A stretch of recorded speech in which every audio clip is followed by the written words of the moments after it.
We are CEOs, executives, educators, and professionals from all sectors of society who support the global expansion of betterment in the world through joy and Joyely. I'm your host, Sheryl Lynn, founder of the Chair of Joy Experience. Together, we have developed the World Council of Joy, and our council invites CEOs and innovators from impactful organizations to the Joyely podcast. We showcase how generous, bold, and fully engaged they are in their work and what a culture of joy is to them.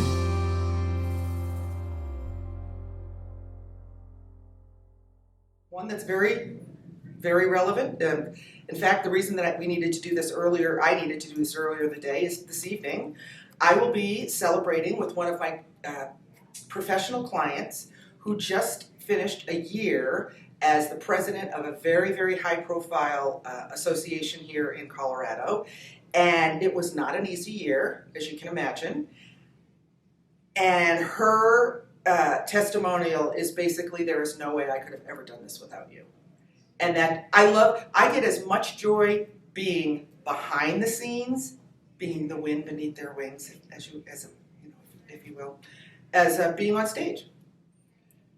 I remember walking off stage on a very, very big stage in a big theater, just did my stand-up, and the camera was following me, and I did a little Charlie Chaplin, and I had a black tuxedo on, and with tails, and I did a little Charlie Chaplin, and they filmed it from behind, and I just turned around to the camera, I said, that was better than sex.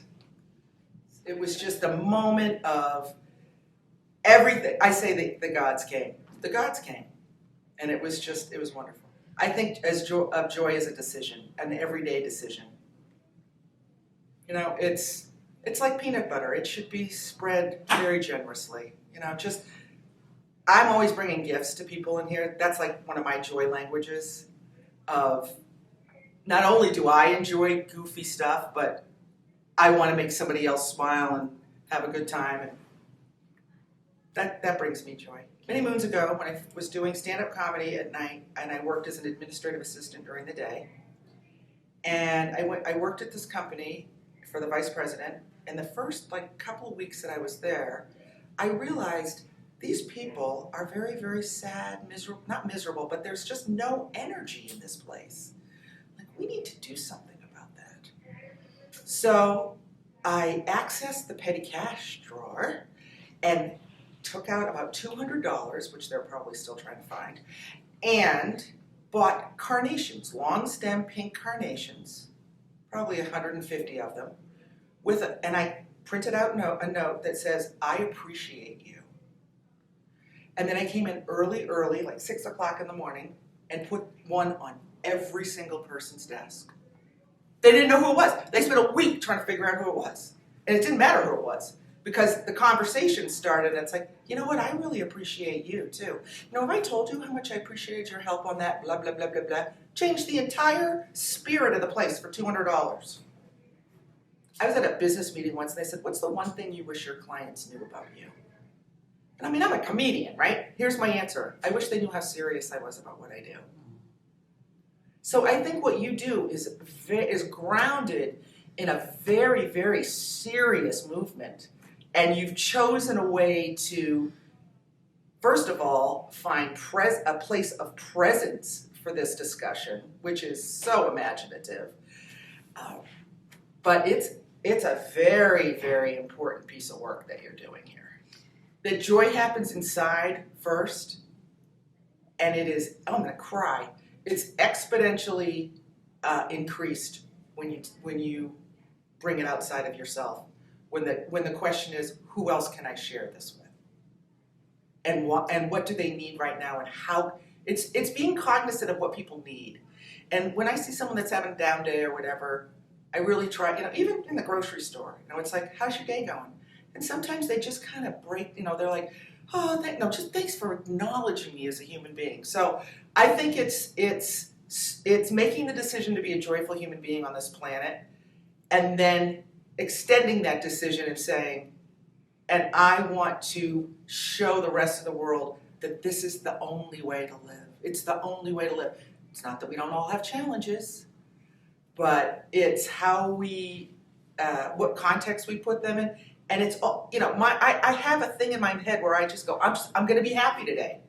The guy's going to cut me off on the freeway. He was going to cut me off anyway. I'm going to be happy today. And I'm going to try to spread some of that like peanut butter, spread some joy, without being totally obnoxious. And that's the best I can do. And just do that every day. You can't contain joy. Nor should it ever be contained. Art is contained joy. Tangible art. Creativity is a way of containing joy, but it's also a way of sharing it. But I do not believe in containing joy. And even if I tried to contain it, it would get out. So I grew up in a small town, Hampton, New Hampshire, a mile from the Atlantic Ocean. Beautiful place. Standing in the middle of this little town on like January 5th, freezing cold, and my dad's standing next to me, and I'm getting on the bus to go to Los Angeles to try this stand-up thing. So my father was a former Marine, 6'5", he's got the buzz cut, the Marine ring, the little cigar in his mouth, he's got the hat, and he goes, all right, Karyn Ruth, you're making a big move. You're going from a little town to a big city. I said, I know, Dad, I know. He goes, I want you to take one piece of advice. Now, what do you think he's going to tell me, right? Don't talk to strangers, whatever. And I'm like, yeah, Dad, yeah, Dad, yeah. He goes, I want you to listen to me. I said, yeah. He takes my shoulders and he grabs my shoulders and goes, it's going to take the city of Los Angeles a little bit of time to adjust to you. He goes, take it easy on them at first. How brilliant is that? So when the planes landed in LAX, I'm like, heads up, people, things are going to change. Turns out I couldn't change the whole state, so I left. But, after 10 years, I'm like, I don't think I'm going to be able to do this. But isn't that beautiful? So it's all perspective. It really is. It's all perspective. I would give a little piece of it to everyone because there's a lot of sadness in the world. And I also love to recognize when you see the little glimmer in people's eyes where you don't expect to see it. And I always encourage that. And I'm always the first one to take the joy step, if you will. And it's amazing how many people surprise you. Like the old guy who looks like he hasn't smiled in 20 years, and he says something hilarious, like the bagger at the grocery store. And I asked him,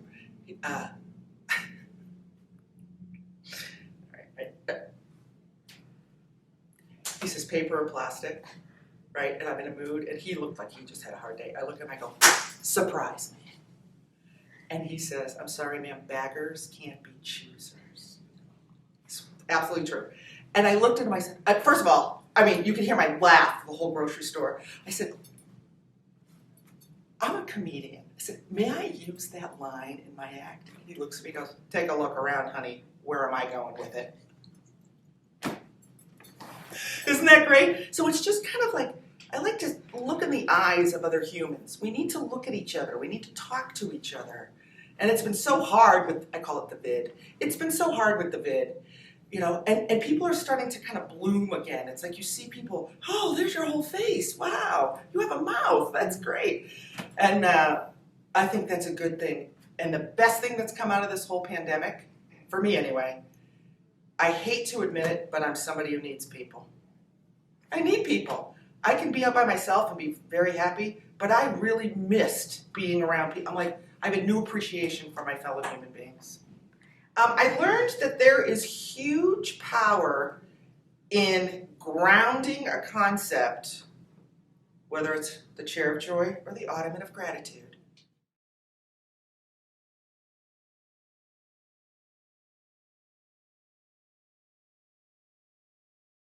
This podcast is a part of the C-Suite Radio Network. For more top business podcasts, visit c-suiteradio.com.